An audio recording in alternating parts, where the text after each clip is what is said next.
I was always told when I was a kid, it was going to be one of two things. I was either going to be like a salesperson or a lawyer. That's what was always said. They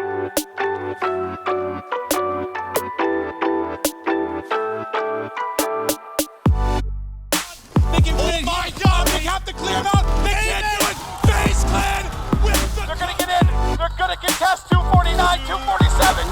That is it. Team Caliber getting done. My name is Clint Evans. I go by Maven in the Call of Duty community. I am a commentator for Call of Duty esports, and I love it. Yeah, I remember video games were in my life pretty early because my uncle was a giant nerd. He worked in like computer tech and stuff, and he got me into games really young. And from there on, man, I loved it so much. And it was tough. I was trying to juggle, girlfriends and sports and all these video games with friends. And it's, it was easy back then when you had a lot more energy. When you're that young, it was fun. I've always been able to talk. And obviously that has come to fruition now as I'm a commentator and I'm literally paid to talk. But in high school, for me, as far as my future, I didn't really have any idea. I mean, you sometimes hear people like, go to school for business. Like, that's sort of what my parents, like, they were just like, you need to get a degree. You need to go to college. Like, there was no way I wasn't going to college. No ifs, ands, or buts about that. Like, I had to go to college. And I wanted to at the time.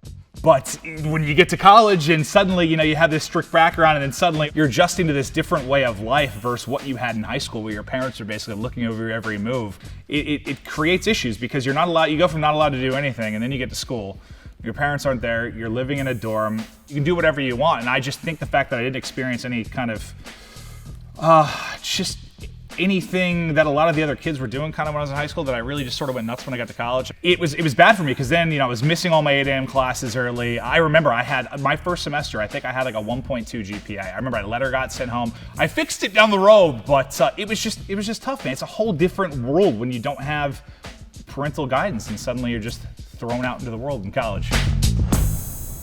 So in college, I started going to more of these MLG events.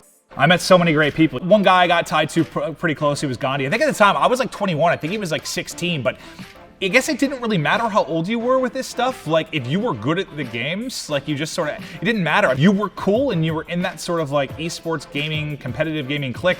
As long as you were good at the game, as long as you can compete, like, we were all hanging out, playing against each other. And I built a lot of friendships that way.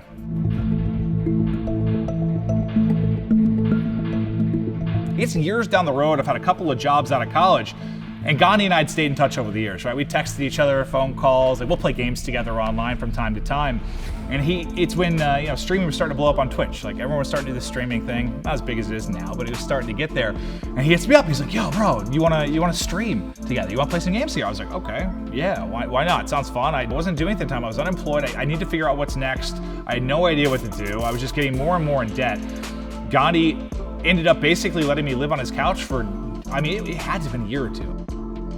I went to a store and bought a mattress. I was living on a mattress without a sheet, just sleeping on that for like a year. I was like $25,000 in credit card debt. Like, everything was spiraling out of control as we were trying to make this casting thing work. We were grinding, we were putting in the time, not getting paid a penny, and eventually it turned into a full-time position, but it took ages. It was definitely probably the darkest period of my life, those couple of years for sure.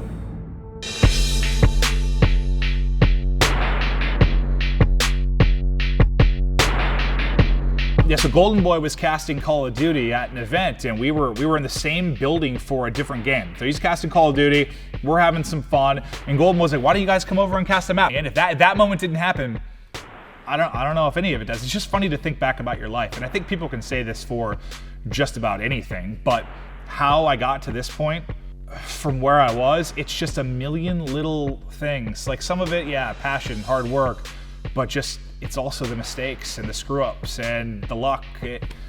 Life's weird.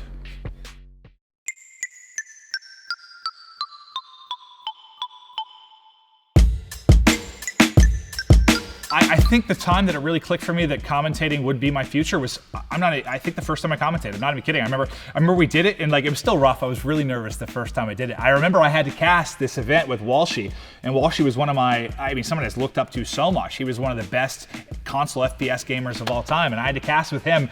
And I was like, dude, you were basically my hero, but let's get through this. And I was so nervous. I screwed up a bunch of stuff. But afterwards, it just hit me like I could be really, really good at this. At the time, there weren't a lot of very good commentators. Like there were some people doing it, but no one came up with like a commentary background. People weren't going to college for it. Like it was just pretty raw, right? I know that the two that I really want to model myself after, and Gandhi and I worked, it was Tasteless and Artosis. Tastosis that did StarCraft, known as maybe the greatest commentary duo of all time. I just wanted to be like them. I mean, it was a combination of things. It was the first time I commentated, and watching them commentate StarCraft. I was so into StarCraft at the time that I was like, I can do that. I just watched it, I was like, I know I can do that. And here I am.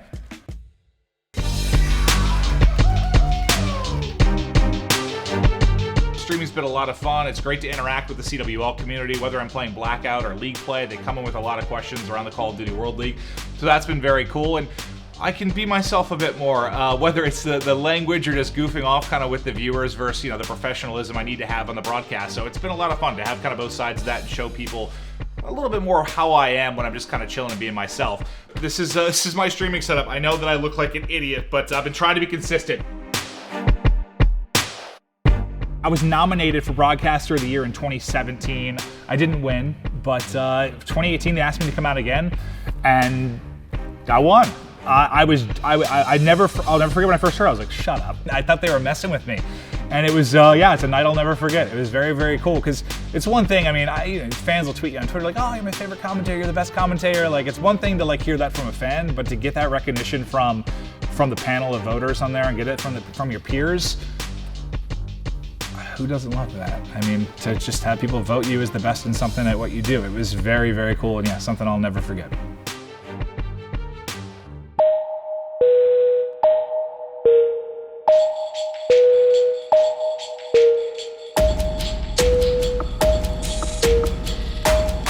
I get asked all the time, how long are you in a cast? I don't want to go anywhere. Like, I love it. I'm happy. Like, I love this job so much. I love the players. I love the community. I love this franchise. I'm happy. Like, I want to do this as long as I can. Like, I want to go down as the greatest. I would love to just do this. I want when people turn on the CWL, they know they're going to see my big-ass egg-shaped head. I'll do it as long as I can. I plan to die on camera. I want to be how I go out. Mid-hard point. 250, 249, and my ass is dead. Heart stops beating. That's what I want.